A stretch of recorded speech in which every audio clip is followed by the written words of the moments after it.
से स्टार्ट होगी, दिल्ली को कनेक्ट करती है। हाँ, इतना लंबी रेंजेस हैं ये। दिल्ली में पार्लियामेंट वगैरह साउथ दिल्ली है, ओके। पूरा अरावली हिल्स पे है। यहाँ का हाईलाइट सबसे बड़ी पगड़ी। आपके कोटा में तो इस तरह की हवेलियाँ नहीं मिलेगी ना?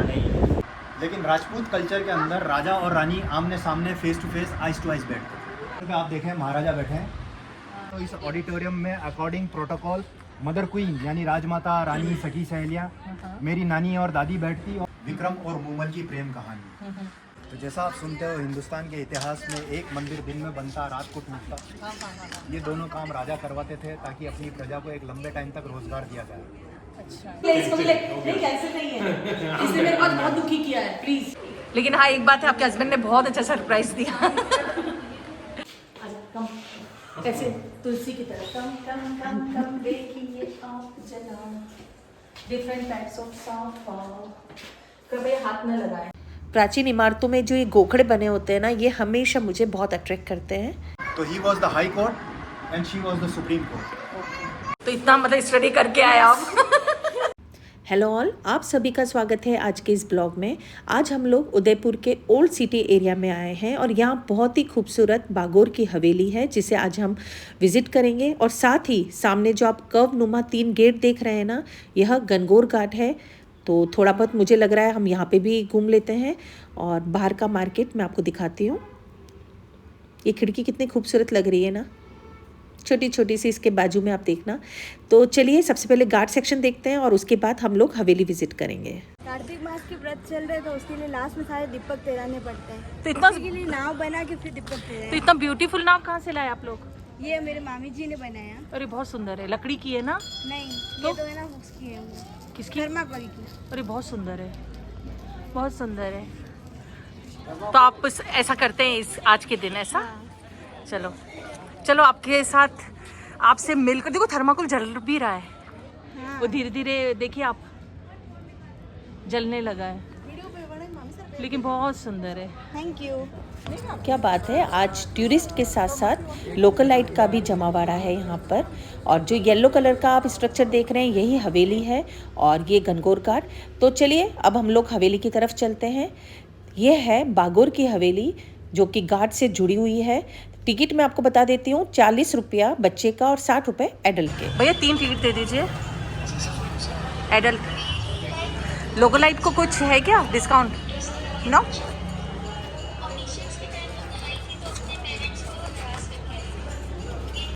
हवेली के मेन एंट्री गेट के साइड में ही ये मॉडल रखा गया है।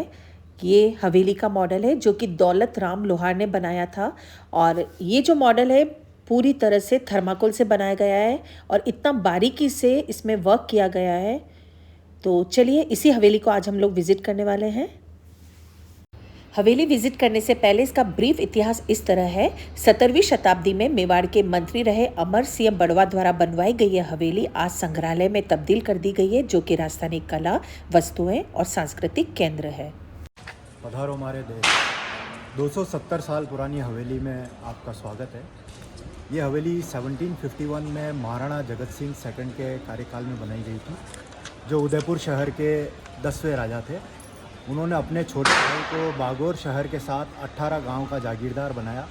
वहां से वो लगान, revenues, tax, military force, labour, servant collect करके राजा को दे रहे। इस हवेली के इतिहास में 4 महाराणाओं का बचपन भी बीता, जिसमें महाराणा सरदार सिंह, स्वरूप सिंह, महाराणा शंभू सिंह और महाराणा सज्जन सिंह जी, जिन्होंने अरावली के शिखर पर सज्जनगढ़ पैलेस बनाया। 1940 तक ये हवेली महाराणाओं के शासनकाल में उनके अंडरटेकिंग रही और देश आज़ाद के बाद इस हवेली का पॉलिटिकल पावर भारतीय संविधान में मर्ज हो गया।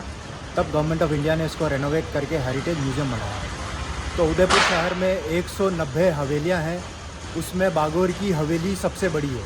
अच्छा, सबसे बड़ी है। लोग देखेंगे और आपको बहुत अप्रिशिएट करेंगे कि ये काम है, क्योंकि ये जो आप ब्लॉग आप बना रहे हो, लेकिन जिम्मेदारी मेरी है कि इसको उस लेवल तक लेके जाएं हाँ। कि ये थोड़ा सुपर हिट हो और थोड़ा डिफरेंट हो।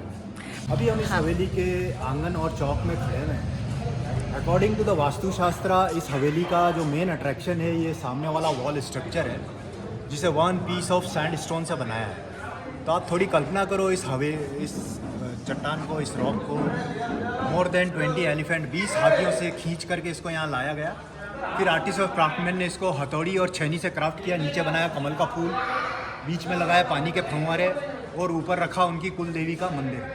मंदिर है अभी? मंदिर है, उसको भी दिखाएंगे हम। ठीक है। जैसा आप जानते हो हमारे राजस्थान में हवेली और राजमहलों में अंदर जाने बाहर आने के लिए 3 अलग अलग दरवाजे और रास्ते होते हैं। एक घर की लेडीज़ जो घूंघट पर्दा करती है उनके सिक्योरिटी सेफ्टी के लिए, एक घर के मर्दों के लिए और एक स्टाफ के लिए, to provide quick and fast service. तो इस हवेली में हम मर्द वाले रास्तों से अंदर जाएंगे और जो है लेडीज़ वाले रास्तों से हम लोग बाहर की तरफ निकलेंगे। अच्छा, पहले ये रास्ते ही अलग अलग हुआ करते अलग थे? हुआ करते थे। ये रास्ते जो है स्टाफ के लिए थे, जो परिवार को क्विक और फास्ट सर्विस। एक बहुत ही इंटरेस्टिंग बात ये थी कि फूड की क्वालिटी के हिसाब से कि फूड ख़राब नहीं हो, तो उस हिसाब से तांबा, लोहा और मिट्टी के बर्तनों को पकाने में यूज़ किया जाता था। सामने जो आप गड़े नुमा बर्तन देख रहे हैं ना, ये डिफरेंट मेटल्स के बर्तन हुआ करते थे और इनमें खाना पकाया जाता था। खाना की क्वांटिटी इतनी इसलिए होती थी कि यहाँ रहने वाले बड़े से बड़े और छोटे से छोटे आदमी को सेम क्वालिटी का खाना उपलब्ध कराया जाता था। तो मैं आपको बैठ के बताती हूँ, देख सकते हैं आप ये कितना बड़ा बर्तन है। पगड़ी, साफा पगड़ी। चलिए यहाँ से हम देखते हैं, ये डिफरेंट या कह सकते हैं कुछ स्टेट के पगड़ी को, साफा को रिप्रेजेंट किया गया है। सबसे बड़ी बात यह है कि उनके प्रोफेशन के हिसाब से ये साफे पहनाए जाते थे। प्रोफेशन बोले तो अगर मैं आपको एग्जांपल बताती हूँ, ये डाली जो दूध का काम करते थे, उनकी जो टर्बन है वो इस तरह बांधी जाती थी और आज भी यही पैटर्न फॉलो किया जाता है। फर्क इतना है, कलर चेंज हो सकता है, प्रिंट चेंज हो सकती है। ये मैं आपको दिखाती हूँ रेबारी वो होते हैं आई थिंक जो कैटल्स चलाते हैं ना, भेड़ बकरी, उनका देख रही है पगड़ी बांधने का जो पैटर्न है वो इस तरह होता था। ये है हमारे जो मेवाड़ जहाँ पे हम हैं, ये वहाँ की, इसे पाग बोलते हैं, ये पाग इस तरह बांधी जाती थी। और ये गुर्जर समाज था, उनकी जो पगड़ी बांधने का स्टाइल है, सबसे बड़ी बात है कि आज भी स्टाइल मैं अगेन बोलूंगी कि सेम है, केवल रंग प्रिंट ये चेंज किया गया है, अदरवाइज लुक आज भी सेम एज इट इज होता है। आगे आप नहीं लेना, ये आप देख सकते हैं, ये है डिफरेंट, ये जैसे मुनीम जी की पगड़ी, और ये आप कह सकते हैं मोटा अन्नदाता, जो अन्न आई थिंक एग्रीकल्चर आप बोल सकते हैं, किसान की हो सकती है, ये गायरी साफा। और ये है हमारी यहाँ का हाईलाइट, सबसे बड़ी पगड़ी जो कि 151 फीट 151 फीट लंबी है और इसका जो कई साल पुरानी आप कह सकते हैं, और कहा जाता है कई बड़े एग्जाम्स होते हैं ना, उनमें ये हमेशा अधिकतर पूछा जाता है। I am not telling you कि हमेशा कभी भी आप लोग भी ध्यान रखिए, जब भी पूछा जाए कि सबसे बड़ा टर्बन कहाँ है, तो आप कह सकते हैं उदयपुर की बागुर की हवेली के अंदर विश्व का सबसे बड़ा टर्बन डिस्प्ले किया गया है ना। इंटरेस्टिंग जी के क्वेश्चन जो मैंने आज आपको बताया है। और आइए आप नहीं कैंसिल नहीं, इसको भी ले नहीं, कैंसिल नहीं है, इसने मेरे आज बहुत दुखी किया है, प्लीज। अच्छा, ये आप देख सकते हैं, ये मराठा है ना, आप देख सकते हैं छत्रपति शिवाजी का उनकी टर्बन आप देख सकते हैं। तो ये महाराष्ट्र का क्या है, राजस्थान का, ये पूरा राजस्थान नहीं है, ये मराठा का है भाई, जोधपुरी साफा राजस्थान का है, मराठा का वो वाला था। Sorry I am very sorry ये राजस्थान का ही है, प्लीज छोटी मोटी गलती माफ कर देना। माफी नहीं होगी कैसे, माफी आइए। और अच्छे देखिए, ये मुस्लिम कम्युनिटी के साफे हैं, देखिए आप उनके इस तरह लगाते हैं ना, इनको क्या बोलते हैं शादी पे, मुस्लिम साफा, सहरा, इट कॉल्ड सहरा लगाया जाता है। एक्चुअली राजस्थान की डिफरेंट ऑक्यूपेशन और धर्म से रिलेटेड यहाँ पे साफे हैं। तो मैंने आपको बहुत सारी वैरायटी दिखाई, और ये भी आप देखिए, ये भीलों का साफा है, और मैं ऐसे बताऊंगी तो आप भी कंफ्यूज हो जाएंगे, मैं भी हो जाऊंगी, तो आप ये देख सकते हैं। अच्छा, एक चीज और आप देखिए, मैं आपको बताती हूँ, जब भी कहीं शौक होता था, कहीं पे भी मिस हैपनिंग होती थी कि या फिर यहाँ कहीं पर भी किसी की डेथ होती थी, तो उस समय जो साफा, बिना साफा कोई भी किसी के घर उस समय नहीं जाता था। इवन साफा पहनना एक बेसिक जो उनका वियर होता था, उसका एक बेसिक पहनावा था। तो शौक के समय सब लोग ये व्हाइट कलर का साफा पहनते थे, जो कि शौक का प्रतीक था। और आइए मैडम आगे, ये महाराष्ट्र, देखिए तो महाराष्ट्र का ही है, इनको ऐसी बिल्डिंग दिखाते हैं। ये छत्रपति शिवाजी का, मतलब कितनी कितने वैरायटी के साफे होते हैं यार।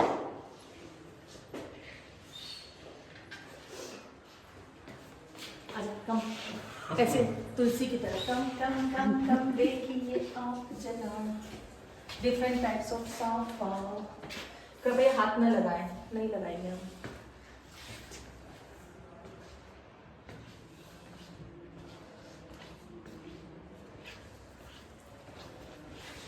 स्टॉप करते।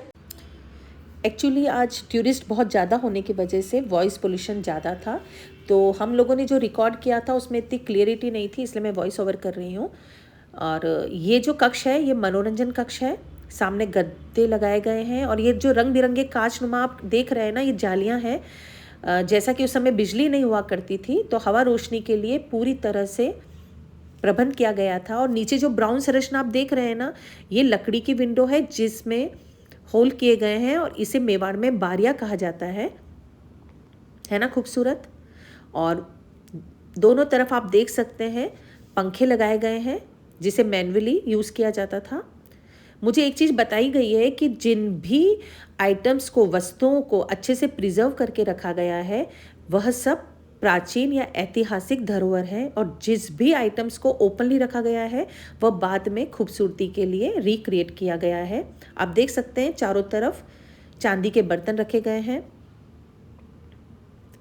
चांदी के ग्लासेस, और सामने आप देख सकते हैं जिससे इत्र छिड़कते थे ना, गुलाब जल, वो छिड़कने के उपकरण। और ये अगेन सीटिंग अरेंजमेंट। और ये बहुत ही खूबसूरत चांदी के बॉक्सेस हैं जिसके ऊपर बहुत बारीकी से कार्विंग की गई है। और ये प्राचीन पंखे। मुझे एक चीज़ बहुत अच्छी लगती है हवेलियों में या पुराने जितना भी इमारतें थी, उसमें एक चीज़ खास थी कि जो रूम्स थे वो आपस में इंटरकनेक्टेड होते थे। तो अगर आप सोचें तो सुरक्षा की दृष्टि से बहुत सही था उस समय। हम लोग आ गए हैं मेकअप रूम में। ये उस समय महिलाओं का मेकअप रूम हुआ करता था। ये छोटा सा ड्रेसिंग टेबल, ये उनके वस्त्र पूरी तरह से फ्रेमिंग में संजो के रखे गए हैं, जिस पर जरदोजी का वर्क और सितारों का वर्क किया गया है। और ये मैं आपको दिखाती हूँ, बहुत ही सुंदर कंगी। कंगी मीन्स कॉम्ब।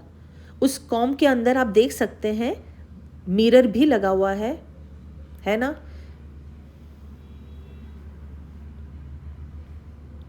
और अगले रूम है, ये है स्नानागार मीन्स महिलाओं का बाथरूम, वॉशरूम। और इसमें ये है छोटी सी सिगड़ी। अब इतनी छोटी सिगड़ी का क्या यूज़ था बाथरूम में मैं नहीं बता सकती, बट बहुत ब्यूटीफुली बनी हुई है। अगर डीप में सोचे तो आप देखिए हम कहाँ से कहाँ आ गए ना। आज जो हम यूज़ करते हैं पानी स्टोरेज करने का जो प्लास्टिक, वो जितना ब्यूटीफुल है उतना ही अनहाइजीनिक और अनहेल्दी है। और सबसे बड़ी बात, हर 6 महीने में हमें उसे नया परचेज भी करना होता है। काश आज भी वही टाइम होता कि हम लोगों के पास वही बर्तन होते, तरह तरह के मेटल्स के। आप देख सकते हैं तांबे के भी हैं, लोहे के भी हैं, हर साइज़ में उपलब्ध हैं। और ये कितना बड़ा घड़ा, इन्हीं में पानी स्टोर किया जाता था। पेंटिंग्स बनी हुई है। मैं आपको बताती हूँ, सामने जो लकड़ी का पटिया है उसे सेंटर में रखा जाता था और यहीं पर रानी साहिबा बैठती थी।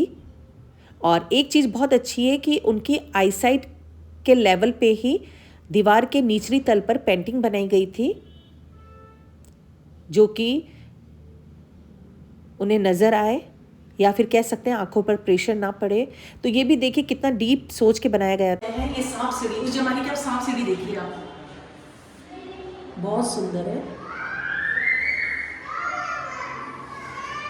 और ये है कमलदान। कमलदान का मीन्स जो पेन स्टैंड आजकल हम यूज करते हैं ना, तो ये पेन उस समय जो भी जिस पे भी लिखा जाता था, पेपर तो आई थिंक नहीं होगा, तो वो सब लिखा पढ़ी से चीजें यहाँ रखी जाती थी उससे रिलेटेड। अगेन ये खिड़की बारीक, इसमें आप रोशनदान देख सकते हैं रोशनी और हवा के लिए।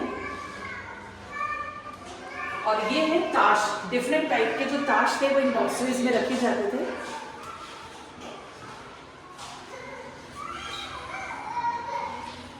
ये चाइनीज चेकर पड़ा हुआ है, ये शतरंज आप देख सकते हैं, शतरंज। और ये है मेनली अपना क्या होगा, ये चौपड़ क्या कहते थे जो महाराज चंगा बित्ती आज के टाइम पे जो अपन खेलते हैं या फिर जो महाभारत काल में खेला गया था ना, ये वो आइटम है। आज भी ये सब गेम है लेकिन सबको थोड़ा मॉडिफाई कर दिया जाए इस फर्क में। ये क्या है, ये आप कह सकते हैं मंदिर का कक्ष है। ये शिव पार्वती की प्रतिमा लगाई गई है।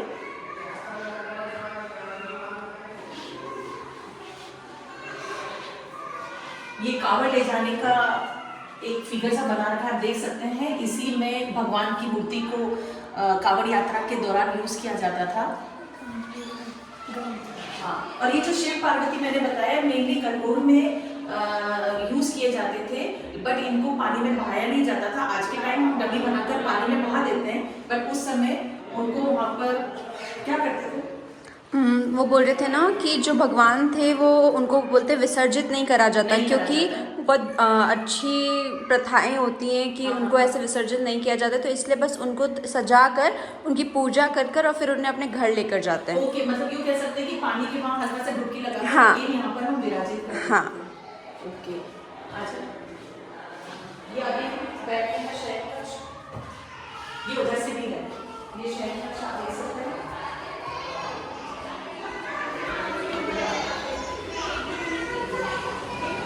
ये पन्ना भाई की स्टोरी है, ये कभी होगा मैं आपको पूरा स्टोरी बताऊंगी, पर उसका एक पिक्चर बना रखा है।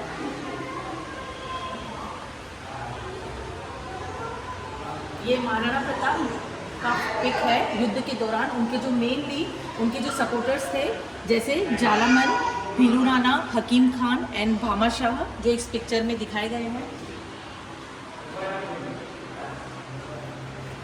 ये मंदिर देखिए कितना ब्यूटीफुल है। सामने देखिए आप पालकी आप देख रहे हैं, खूबसूरत सी पालकी।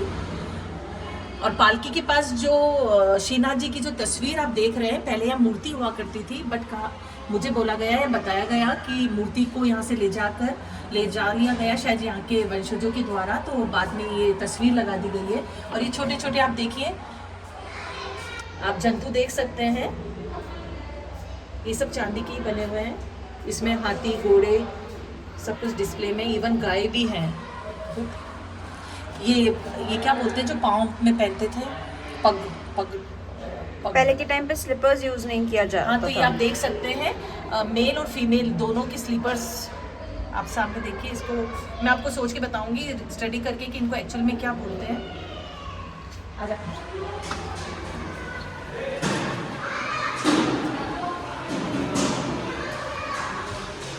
शयन कक्ष का मीन्स है बेडरूम। देखो हम लोग तो जानते हैं, लेकिन हो सकता है आज की जनरेशन इस प्योर हिंदी को नहीं समझती हो, तो शयन कक्ष का मीन्स बेडरूम होता है। अब ये तो क्या है, ये प्लेटें दिख रही है, ये मदिरा के ग्लासेस है। ओके, दीज आर मदिरा ग्लासेस। ये मदिरा ग्लासेस है। मदिरा मीन्स जो शराब में यूज होने वाली जो ग्लासेस हैं, ये उधर है।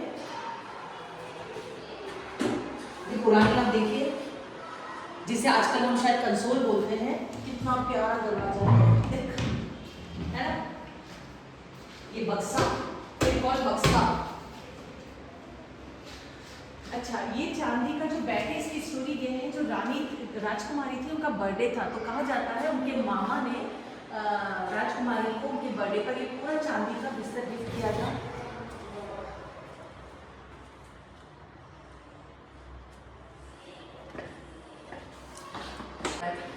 ये सब गिफ्ट में दिए गए थे राजकुमारी के बर्थडे पर, तो ये सब आर्टिफैक्ट्स रखे गए हैं।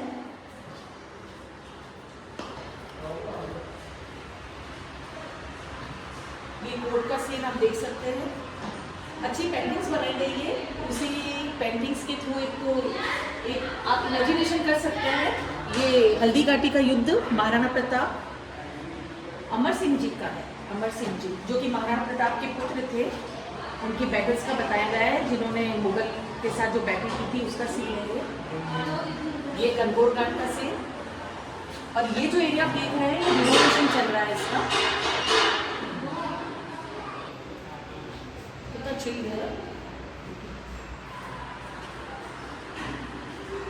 मेनली डाइनिंग एरिया था या खाना खाया जाता था। अगेन मैं आपको बताती हूँ, सपोज ये डाइनिंग एरिया है, सो मैं खाना खा रही हूँ और जो आप पिक्स देख रहे हैं ना साइड में, तो वही है सेम मेरी आई साइड की लेवल की पिक्स बनी गई है, ताकि खाना खाते वक्त मेरी आंखों को खूबसूरत सा दृश्य भी नजर आए। तो यही सोचकर उस समय ये सब बनाया गया था।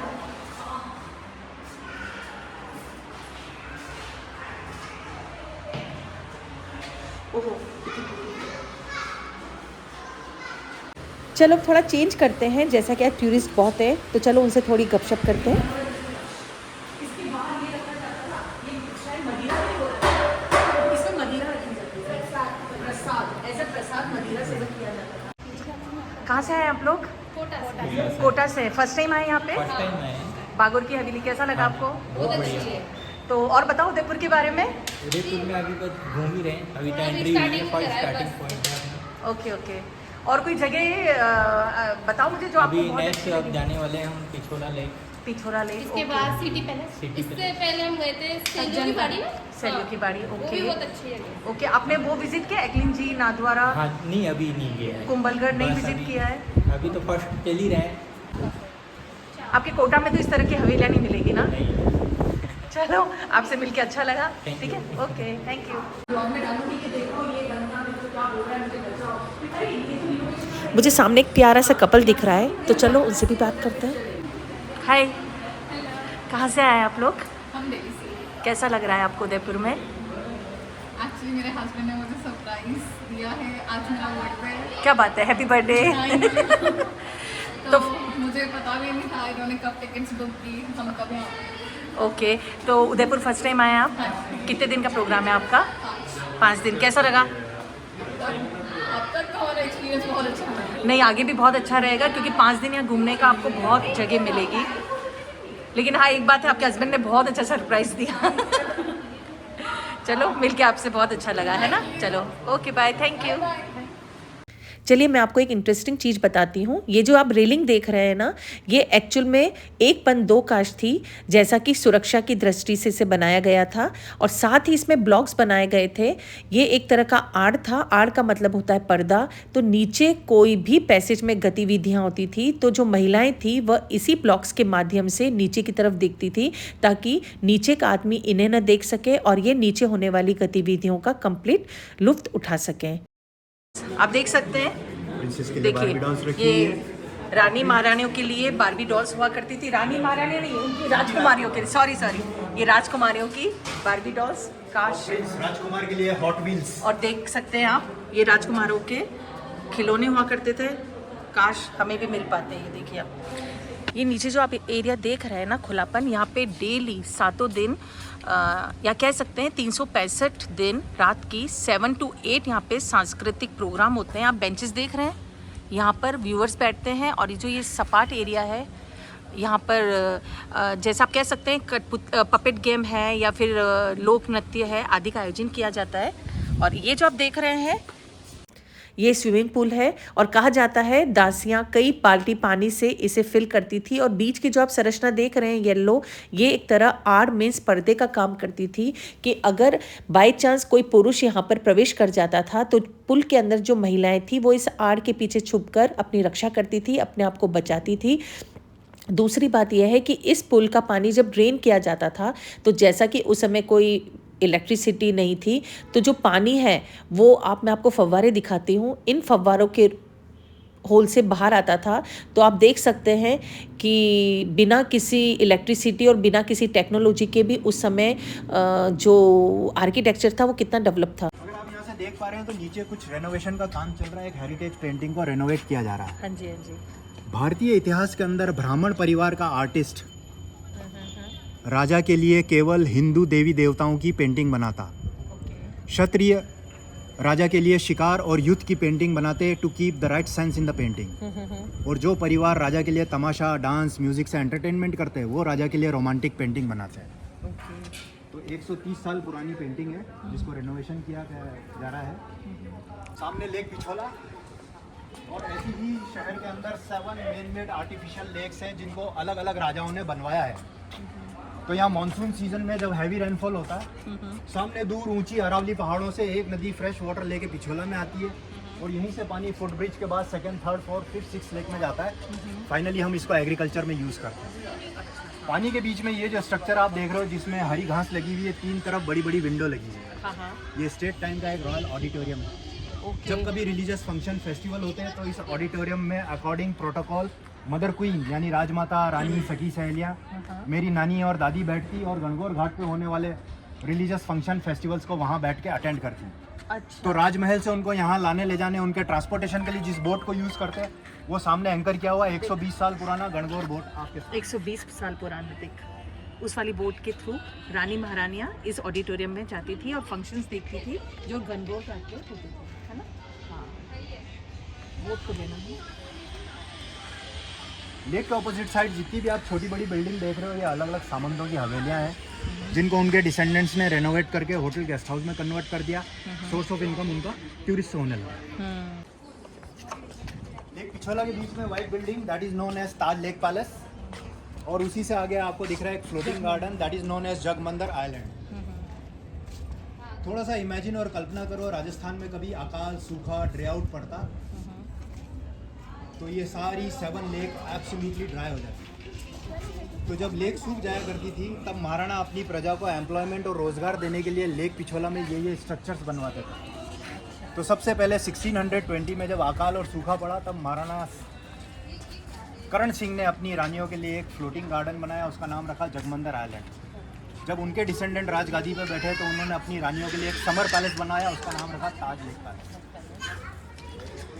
और इस हवेली के 90 साल के बाद जब सूखा और अकाल पड़ा तब महाराणा सरदार सिंह ने अपनी रानियों के लिए शाही मंडप, रॉयल पवेलियन या रॉयल ऑडिटोरियम बनवाया। तो जैसा आप सुनते हो हिंदुस्तान के इतिहास में एक मंदिर दिन में बनता, रात को टूटता। ये दोनों काम राजा करवाते थे ताकि अपनी प्रजा को एक लंबे टाइम तक रोजगार दिया जाए। अच्छा, ऐसा होता था। लेकिन जब power of control east India company के हाथ में आई तो उन्होंने कहा कि वी आर द जज, तेरा मंदिर इसने तोड़ा, तेरी मस्जिद उसने तोड़ी और लड़ते रहो। Shem for us, Shem for us.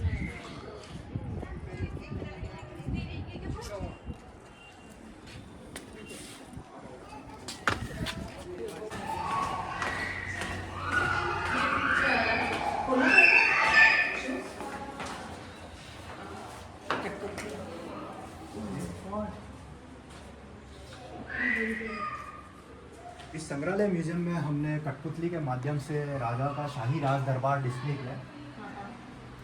जब कभी एजुकेशनल टूर चलता है, छोटे छोटे जो विद्यार्थी स्टूडेंट आते हैं उनकी जानकारी के लिए हम उनको बताते हैं कि राज सिंहासन पे आप देखें महाराजा बैठे हैं और उन्हीं के सामने महारानी और दूसरी रानियाँ बैठी हुई हैं।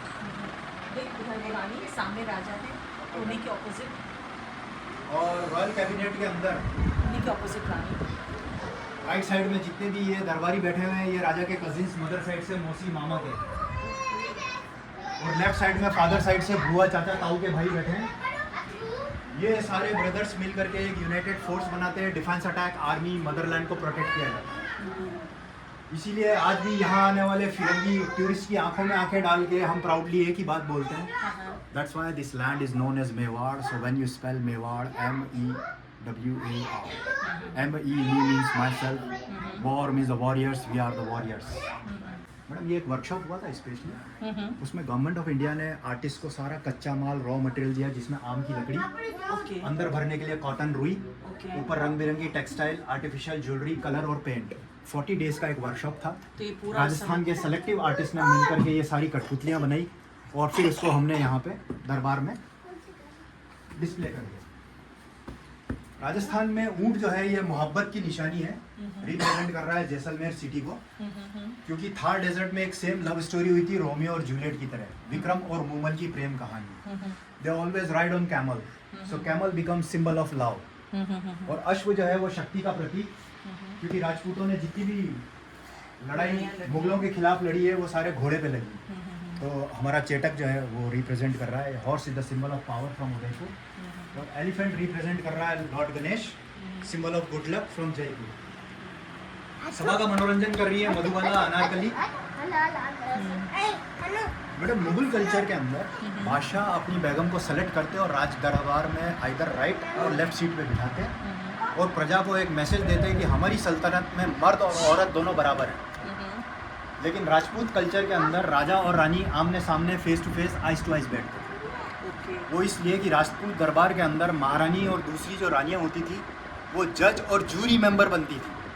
तो जस्ट फॉर एग्जांपल कानून के तहत राजा ने मुझे सज़ा सुनाई तो धर्म के अनुसार मेरी सज़ा को कितना कम किया जाए वो रानी सा कर दे। तो he was the high court and she was the supreme court.